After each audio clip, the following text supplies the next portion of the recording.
Watch and burn. Hey everyone. So tonight I wanted to, or today rather, because it's technically, I think it's 7:30 p.m., so it's still light out. I was going to talk about Bad Religion's first record, How Could Hell Be Any Worse? But first I should point out where I am, because this place is rad. I found this abandoned business of some kind. I don't know. I found a bunch of old insurance papers from the 40s that I will definitely take video of and toss up here at some point. There's some half-decent graffiti on the wall over there, and this place has a real old-timey vibe.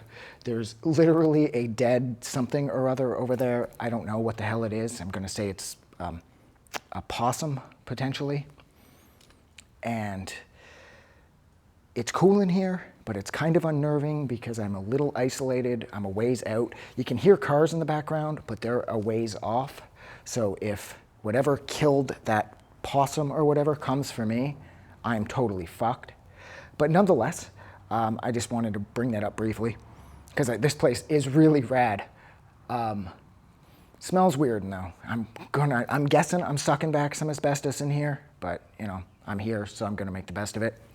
Asbestos, see the word best, whatever, it doesn't matter.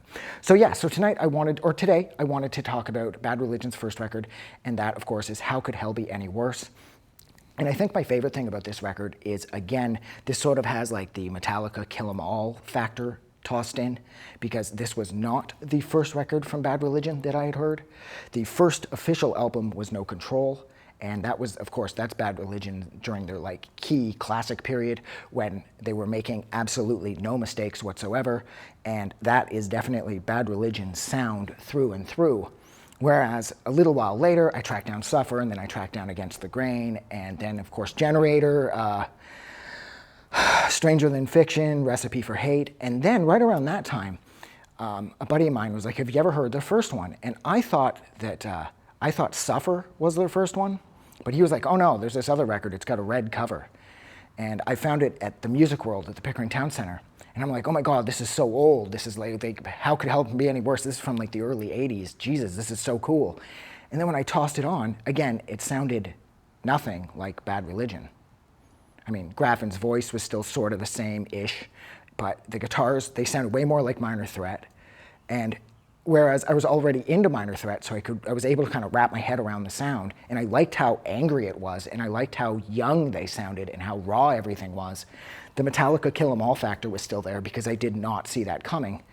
But whereas Metallica's Kill 'Em All can catch people off guard, and it sort of divides Metallica's fans, like some people love Kill 'Em All, some people don't, I find that I love How Could Hell Be Any Worse? This record is perfect. There isn't a single bad song on here. I mean, you've got We're Only Gonna Die, Latchkey Kids, Faith in God, Fuck Armageddon, The Voice of God is Government, Eat Your Dog, White Trash, American Dream.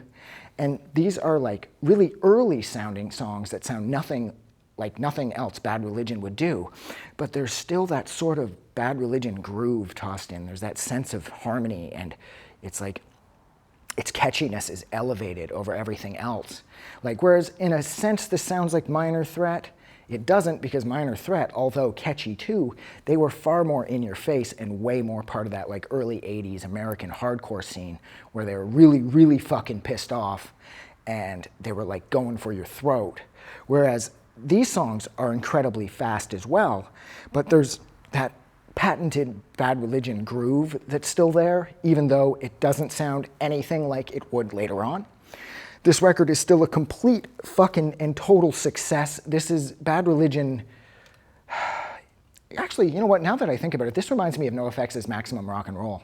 Essentially, they're kind of the same record in the sense that when you hear that too, after you get into NoFX through, say, like, you know, Punk and Drublick or whatever, or Ribbed or whatever, and then you hear Maximum Rock and Roll, and it's like, who the fuck is this? And I know some people didn't love that record, but I really liked Maximum Rock and Roll because I was able to relate it back to this because I heard this first, and then through there I was able to relate it back to Minor Threat. And I do love that sound of like that early 80s American hardcore that, like, you know, Black Flag's Damaged. I love that sound, so this record was great, Maximum Rock and Roll was rad, and Minor Threat fucking kicked total ass. Now I will say I do prefer later Bad Religion. I'm glad that they didn't stick with this sound. I'm glad that this sound evolved. But nonetheless, this record's amazing. So yeah, so I'm gonna go. I'll leave it there. If you guys like this review, don't forget to do something nice for somebody. And I probably haven't said this in a while. You guys are amazing. And don't forget to like and subscribe, even though that video where I'm being really annoying and the end screen video is gonna pop up in a minute saying to remind everybody. I really should make a new one of those. I say that every day, but just for some reason I don't. But yeah, so have a good night. I just wanted to say thank you for making it through the entire video. I really appreciate it. And I'm going to remind everyone one more time, even though I've probably already done this in the video that you just watched, to please click the like button as well as the subscribe button because it helps this channel grow. And thank you for hitting like and subscribe, and we will see you guys really soon.